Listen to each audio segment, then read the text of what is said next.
What's up, guys? Rick here with something special and something that's really never been done on this channel before, and that is talking about season-long fantasy golf. Right. So this is the next step in the continuation of my commitment to season-long fantasy golf to make it mirror all of the great things about season-long fantasy football and be an advocate in this space. And there's a lot to do, but we've already made a lot of really good progress. We have, at this moment, completely filled 43 different fantasy leagues for next year. That's insane, okay? That is 454 committed players already in 7 weeks out from the season actually starting in January. So 43 completely full leagues, 9 are available. There are still 9 leagues that have spots left. There are 54 total spots remaining. So we have filled 454 out of 508 total spots in these leagues. Congratulations to all of you. That is a community effort. It's unbelievable, and there's more to come. If you want to play season-long fantasy golf that looks and feels just like fantasy football, there is a link in the description. It's a Google form. You'll fill it out. I will add your name to the interest list. And then what I do is I communicate via email when new leagues are available. Any information that needs to be distributed, it goes that way until we get a better system to be able to do this. So congratulations to all of you. So we have a lot to do. We have to basically lay the foundation of season-long fantasy golf. We talk week in and week out about daily fantasy, about betting, about stock market, DFS.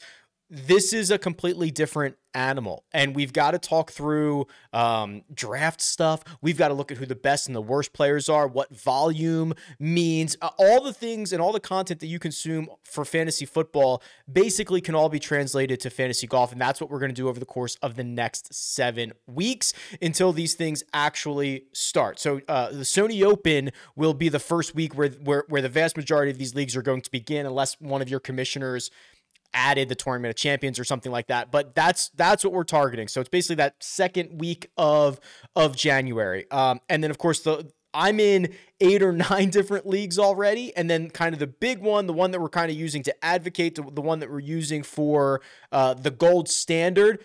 I have a lot of great updates about that. People that you know are going to be in those leagues. It's hopefully going to be a really good way to showcase how great this community can be. So without further ado, let me just start jumping into some of the data and the differences between daily fantasy golf and season-long golf. This is a tool I whipped together that will be available on RickRunGood.com, and I will make a lot prettier and a lot more robust. I'm basically starting from scratch here on season-long fantasy golf. So we've got to talk about a few items. Fantasy points. I wanted to make the standard scoring system as close as I could to DraftKings scoring. I thought, hey, everyone has a baseline understanding of what that looks like. There's no reason to reinvent the wheel. Let's just do that. Will there be pros and cons with that? Absolutely. So when I went to load that all into Fantrax, the only problem is I guess Fantrax does not necessarily get the hole by hole stuff, so we can't do the bonuses. So it's basically identical to DraftKings scoring, except there's no birdie streak bonuses. There's no 4 rounds under 70. There's just no bonuses. It's very, very similar, right? So I think for a golfer who, obviously it's different because each guy can kind of score differently, but, some of the highest scoring weeks ever, KH Lee scored 140 regular points. I think he scored like 148 in DraftKings scoring. It's usually, and that's obviously going to be on the extreme end of things. So it's usually within a couple of points. It's very, very close. The only difference are there are no bonuses in season-long fantasy golf. We also need to start getting our vocabulary in order, right? Fantasy football is much more mature in terms of its vocabulary. We need to get that figured out here, and I'm sure it's going to evolve over time. But when I talk about a season in season-long fantasy golf, I'm going to be talking about the time frame from the Sony Open to the BMW Championship. That will not include any events in the fall because our schedule, our fantasy schedule, does not involve any events in the fall. It will not include the Zurich Classic because that's not included. It will not include the match play because that's not included. So when you hear me say things like, oh, this is the best season ever recorded, you're going to know that that is based on a standard fantasy golf season. It would be similar in fantasy football. You know, if your season ends before week 17, you wouldn't include week 17 fantasy stats. You wouldn't include preseason stuff. You wouldn't include the Pro Bowl. Do they still do the Pro Bowl? Anyway, you would not include all of that. So it would, when you hear me talk about a fantasy season, understand that those are the constraints. Everything from the Sony to the BMW Championship that qualifies. A qualified fantasy event makes up a qualified fantasy season. So what's a good season, right? You know, we have an idea for other sports or for an individual week on DFS, but if you are rostering and you are managing and you're owning these golfers week in and week out, like what's a good season? What's a good week? All right, let's talk about that. So here is everything from 2022, a 2022 season. There were actually two golfers who kind of reigned supreme here in terms of fantasy points on a per start basis, on a per average. That was Patrick Cantlay and Scotty Scheffler. They both scored 79 fantasy points per start last year. Now you'll notice, and what is going to be a huge topic of conversation here shortly, is that not everyone is going to play the same number of events. You're going to have guys that play 17 times. You're going to have guys that play 24 times. You're going to have everything in between. So we're going to have to talk both on an average basis and a total basis. So let's start with the average. These are your top golfers. These are the names that you would expect to see. So Cantlay and Scheffler share the top honors here in terms of average. Both of them scoring 79 fantasy points. Scotty Scheffler was able to attain that feat in one additional start compared to Patrick Cantlay. Then you have Xander Schauffele, Rory McIlroy, Jon Rahm, Tom Kim, only 10 starts, and these are all of golfers. All of these golfers had to have at least 10 starts to make this list. Justin Thomas and Will Zalatoris. I'm stopping there for a reason. Those were basically your G1s, your number one golfers, right? So what would this be in fantasy football? Oh, your QB1, right? A QB1 would be the top 8 or 10 or 12, however many teams in your league there are. They are a QB1. So let's build out the verbiage here. Those are your G1s. Those are your guys that finish, in a standard 8-team league as the top 8 golfers from last year. So again, Cantlay, Scheffler, Schauffele, Rory, Rahm, Tom Kim snuck in there because of averages, Justin Thomas, and Will Zalatoris. Those are the 8. Those are your 8 G1s, and we'll go through G2s and G3s and so on. But let that sink in. Let that understand. Now, if you're playing in a 10-team league or a 12-team league, you would include Shane Lowry and Joaquin Niemann and Tony Finau and Cam Smith. Obviously, some of those guys now play on Live. That's a topic for another conversation. So we are going to have a lot of fun over the course of the next 7 weeks or so, and then obviously moving forward once these things actually start up.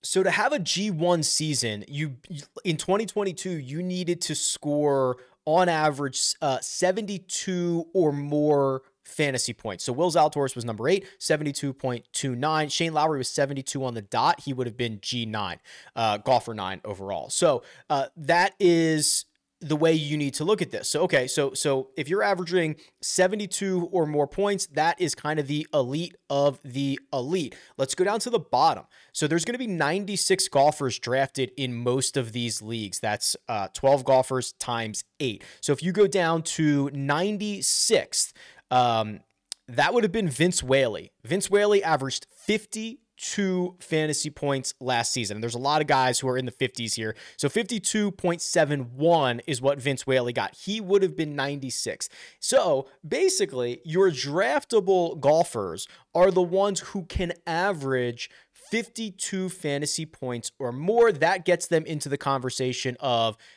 okay, he'd be in here, but Grayson Sigg, he'd be a round 12 guy.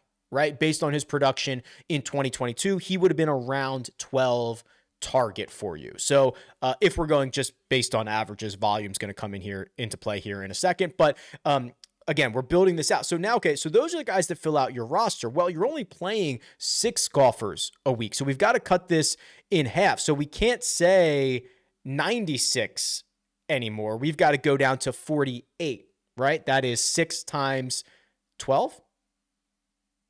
No, it's got to be more than that. Sorry, 6 times 8. There's 8 teams. We're doing this together, right? We are learning through this together. I'm going to make mistakes. I will do my best to always correct them. So 8 golfers times 6 starters is 48. So we go to the 48th spot of 2022. That was a tie.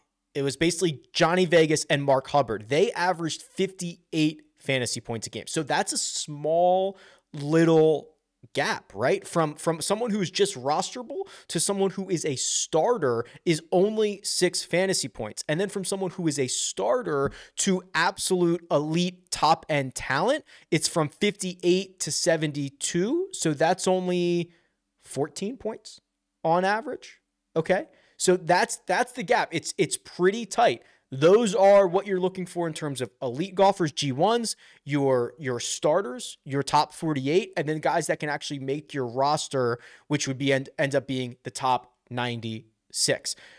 Because golf is so weird, we're going to have some other considerations. We're going to have the volume consideration, guys that played a lot more than others, and we're going to have a conversation around boom or bust weeks. Let's start with volume, because if we actually start sorting this last year by just pure total number of points, it is not Scotty Scheffler. It is not Patrick Cantlay. It is not Xander Schauffele or John Rahm. They did not play enough.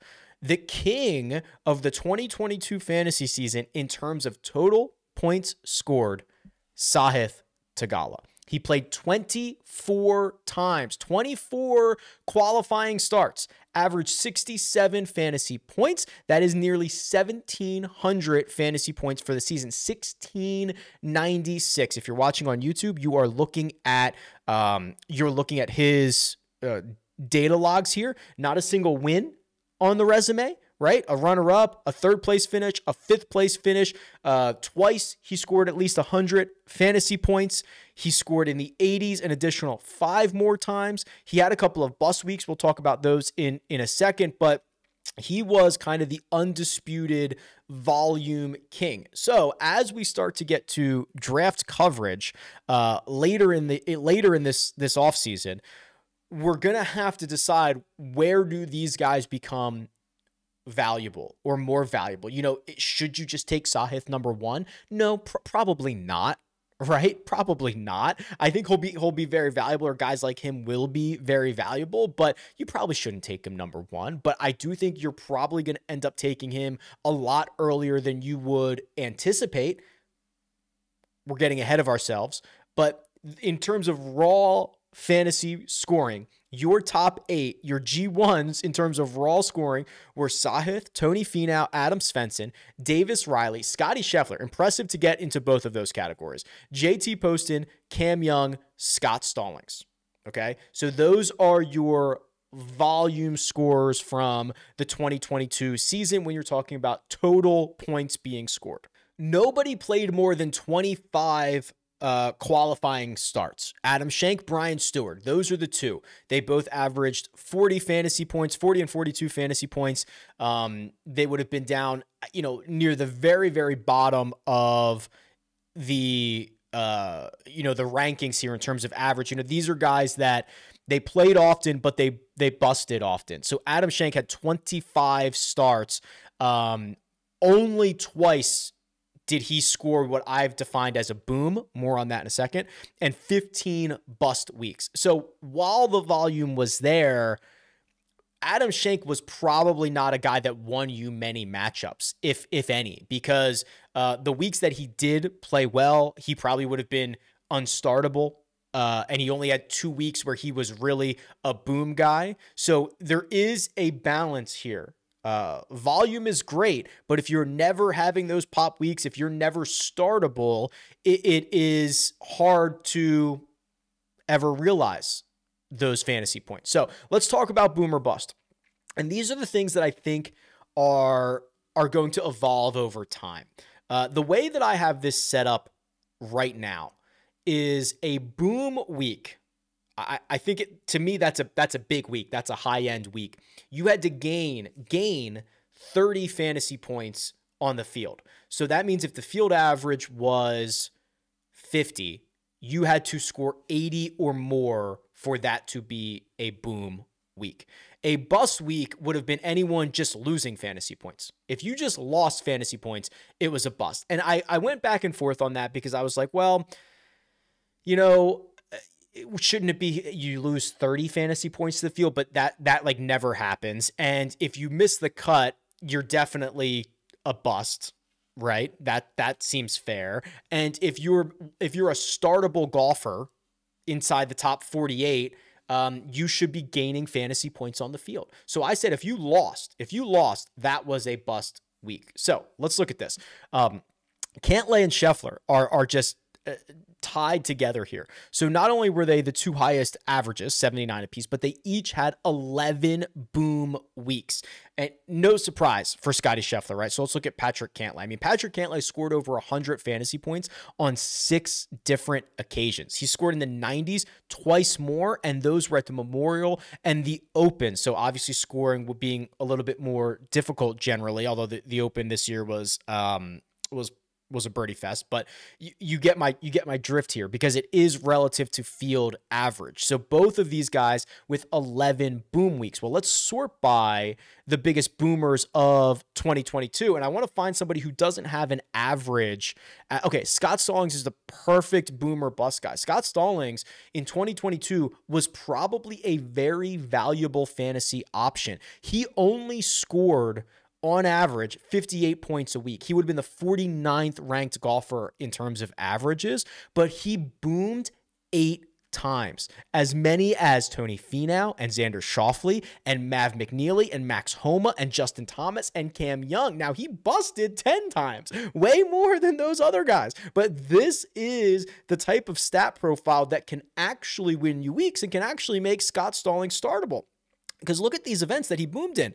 Byron Nelson, you could have started him at Byron Nelson. John Deere, you could have started him there. Rocket Mortgage, Travelers, Charles Schwab. These are not super strong fields. There was a couple in there like the BMW Championship. You probably would not have started Scott Stallings. Even Phoenix, which was just a great field. You probably would not have started Scott Stallings. But the fact that he could have been your 6th guy in Phoenix, right? I mean, he could have been guy 48 for you. Overall. So that profile to me is one that is really exciting.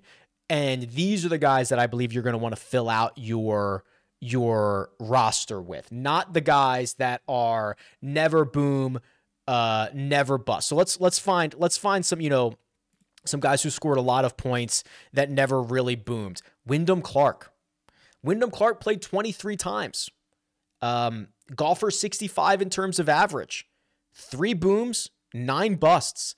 You just didn't get anything out of him, right? This is not exciting. This is nothing. That's hard to roster. Denny did a little bit better, right? Denny played 21 times, 5 booms, 6 busts. That's a little bit better, but there are some of these that are just really difficult to get excited about. KH Lee was another. Now his 1 boom was like the greatest fantasy week of the year, which was 140 points. If you played him at the Byron Nelson, which you conceivably you could have, because it was a title defense, right? That you could have played him there and you could have gotten that winning week from him. But that's probably the only good week that you got from a startable KH Lee all year long, because you probably wouldn't have played him at the BMW Championship. You might have played him at the Travelers. FedEx St. Jude, probably not. Phoenix, probably not. So would have been pretty hard to play him. So I think it's important to realize there are some boom weeks, there are some bust weeks, and a lot of these guys, if you're getting to 58 fantasy points a week, there's like a million different ways to get there. We'll do deep dives on individual players and draft and all that stuff, but I'm just stream of conscious right now. Let me show you a couple of other items. Let's put some of this into historical context. So what I have here are basically the best seasons ever. And there's a couple ways to look at this. In terms of pure fantasy points, the greatest season since I have this on rec. So I have 6 years of fantasy data in the system right now. I'll try to add more, but I've got 6 years. So that goes back to 2017. The greatest year we've seen during that time is Sung Jae's 2019. He scored 1,852 fantasy points. He averaged 65 each week. He had 10 booms, and he still had 7 busts for the greatest week we ever saw. Now or the greatest year we saw. Now that's pure volume. Sahith's 2022, the one that just ended, the second best season in total fantasy points. Charlie Hoffman 2017 is up there. Sung Jae did it again. 2021 was the 4th best season ever. JT Poston, Chris Kirk, that's 19 and 18 respectively. You can see if you're watching on YouTube here. But that's in terms of raw points. So basically an absolute all-time elite raw points season would be about 1,500 fantasy points. 1,500 fantasy points would be the top 4, 5, 6, 7, 8, 9 seasons ever. So 9 such seasons over the last 6 years, that feels pretty much elite to me. 1,500 points or so, 1,400 is very, very good. Very, very high-end stuff. On the averages, the greatest average season that we've seen was Rory's 2019. He only played 15 times. He scored nearly 1,400 points. He had 88 fantasy points on average, 11 booms, 2 busts, 11 out of 15. 11 out of 15, the unbelievable season. DJ's 2018, Justin Rose's 2018, and Justin Thomas's 2018 are all up there as well. Jordan Spieth's 2017, and then a couple of 2019 seasons from JT and Brooks Koepka are elite as well. On the right-hand side of the screen, I kind of wanted to go year over year here. Of the data that I have tracked, so 6 full seasons here, the most prolific fantasy scorer during that time is Tony Finau. He scored 7,984 points over 6 seasons. He has scored at least 1,400 points twice. He lives between basically 1,200 and 1,500. It's phenomenal stuff. He plays a lot, and he plays really, really well. Jordan Spieth, Brian Harman, Patrick Reed, Hideki Matsuyama round out the top 5 here, but you'll see, obviously, Reed and Hideki, for 2 different reasons. Hideki didn't have a good 2022. Patrick Reed leaving for LIV, hurt their 2022s, which were obviously going to hurt their totals in general. But if you are breaking through that kind of 1,200 point mark, whether it is via volume or because you're really good, that's kind of some of the benchmarks that we're looking towards. Let me pull a couple of these guys and we'll look into their seasons just a little bit further. Oh, before I do that, I did whip up this chart here, which is just very, very simple. Across the x-axis is fantasy points. Across the y-axis is how many starts they made. So you kind of want guys in the upper right-hand column, right? You know, Sahith is towards the upper right, averaging 67 in 24 starts. Here's Patrick Cantlay, 79, way out there, but only 16 starts. So, you know, this is kind of an interesting little chart. Again, I already pointed out Brian Stewart and Adam Schenk, who are at the top end of starts, but just never earning you enough points. So this up to the upper right-hand quadrant of Adam Svensson and Sahith and Davis Riley and Finau and Cam Young and Corey Connors and even Brian Harman, like that's a really high-end side to live on of this quadrant. Okay, let's look at a couple of golfers here. You know, let's look at Jon Rahm. You know, Jon Rahm had 15 starts, and you would have started Jon Rahm every single week that you had him, right? So you had 15 starts, 0 bust weeks, which is great, right? You know, he never once lost fantasy points to the field in qualifying starts. He had 6 boom weeks, which is 1 more than Tom Kim in 5 more starts. So as far as elite guys go, Rahm did not have a good boom year for fantasy points, but he never broke you, right? He was always consistently in the mix. You know, if he was your number 1 or number 2 overall pick, did you feel like you got enough out of him? Probably not. But we're splitting hairs here at the moment. Let's look at some of the more volatile high-end scorers. You know, let's look at I mean, Sahith's probably a really good example, right? Number 1 in total points, 7 booms, 4 busts. It would have been a matter of, did you get his weeks correct, right? Would you have always been able to start Sahith as you watched him break you 4 times, knowing that the upside is there? That's where the week in, week out strategy and decision making would have come into play. Would you have played him at the Travelers? Would you have played him in Phoenix? That's the week in, week out stuff. Max Homa was phenomenal. 8 booms, only 3 bust weeks, and averaged 66 fantasy points. He was golfer 18 overall in average, but had more boom weeks than Rory McIlroy did. Now he played twice more. He had as many boom weeks he basically had a very similar stat line to Justin Thomas. They both played 16 times. They both had 8 boom weeks. They both had 3 weeks that broke you. Now the total averages, Homa had 8 fantasy points per week less than Justin Thomas, but Homa would have clearly been a really good value based on what his ADP, what his draft position would have ended up being. So we can slice through this a million different ways, and we're going to, right? We'll look at individual players. We will do kind of tiers. We'll do round by round stuff. I'm learning on the fly with you. I'm figuring out content for this on the fly with you. So if there is something you want to see, if there is a question you have, no matter how simple or complex it is, put it in the chat. Tweet at me, RickRunGood. We'll figure this out together. This data will be on my website, RickRunGood.com. I'll continue to expand it and improve it and all that stuff. But here we go. Season-long fantasy golf is here. It's a different mindset. I cannot wait to break into it with you. Best of luck. I'll talk to you soon.